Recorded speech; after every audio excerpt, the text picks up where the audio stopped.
Hey guys, it's David with 35mm.com, and today I'm going to show you how you can get your old laptops and PCs to edit 4K and even 6K footage using a Proxy Workflow in Adobe Premiere. I have a few 4K files here from my G85, and when I have multiple layers, titles, etc., my machine will slow down, making it pretty annoying to edit. You can see here it's a little choppy, and even just probably scrubbing through it, yeah, you can see that there's a little delay and it's just really slow. So the solution to this is using Proxy Files. These are essentially smaller or compressed versions of the original files, which are much less processor and memory intensive for your system to edit. You'll make all your edits using these files, and then when it's time to export, Premiere will automatically use the original files to make your final content. So first thing you want to do is start a new project. We'll click here, New, and we'll name this one Proxy Workflow. Let's see, Proxy Workflow. Then you'll want to go into ingest settings. You click on ingest. You're going to switch this over to create proxies. And then you have a couple selections here. You have Apple ProRes, GoPro Cineform, and H.264. Essentially, it goes from the smallest size down here to the largest file size up here. The trade-off is that ProRes is completely uncompressed and will be a lot easier for your system to process than H.264. I personally use 720 GoPro Cineform, but if you have the space for uncompressed ProRes, go ahead and select that. If you have a much slower system like a MacBook Air, for example, you may want to select 540 ProRes, which will give you the maximum performance. But for now, we're going to go with 1280 by 720 GoPro Cineform. So you can leave proxy destination same as project, or you can select a location. I usually use a custom folder, but for this example, we'll just leave it as is. Alright, so let's go to all panels here.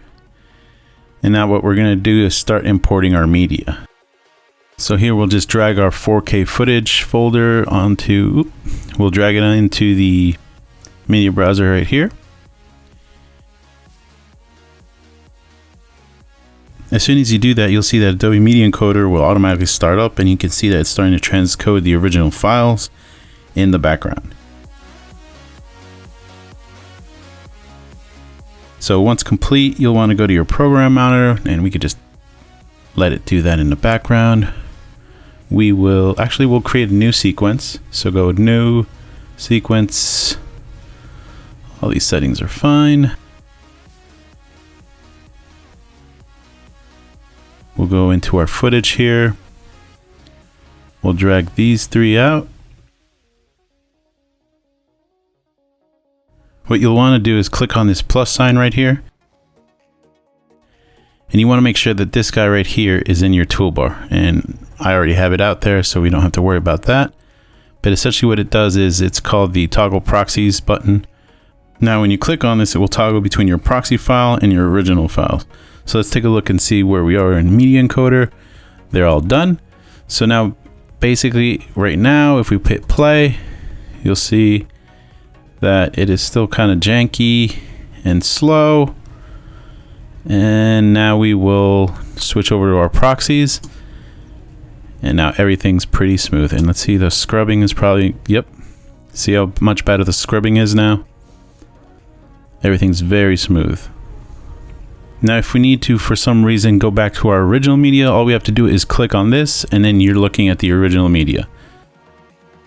And now when we scrub, you notice that everything's very, very choppy again. And it's just not smooth at all. So what we'll do is we'll go back and re-enable proxies. And I usually disable it when I'm color grading just so I can have the full resolution clip. But other than that, I usually tend to leave proxies enabled all the time. Now, doing certain edits such as zooms, the clip may look like it's being overscaled, but you'll just have to remember the original file is still 4K and it's not 720 or 540. So for example, what I'll do here is, let's see, make sure proxies are enabled. Let's go to a good spot here and right about there.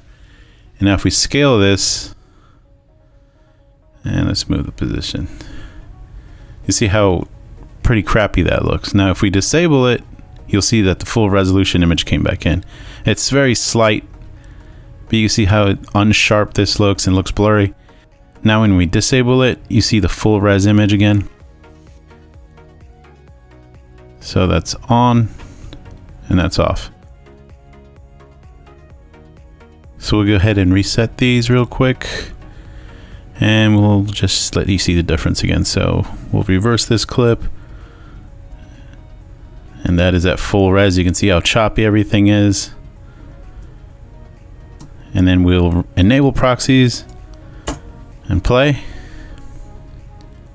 and it's as smooth as butter. Now when exporting, you don't have to do anything different. Just do your regular export, and Premiere is smart enough to know that you're using Proxy Files, and it'll export your content at full resolution. So if you're exporting 4K, it'll export 4K. It's not going to export a 720p file. So that's it real quick. I know there's some other Proxy Workflow videos out there, but I just want to do something real short and quick so you get the gist of it. Again, thanks for watching. And guys, if there's something you guys want me to do next time, let me know in the comments below. As always, subscribe, and I'll see you guys next time.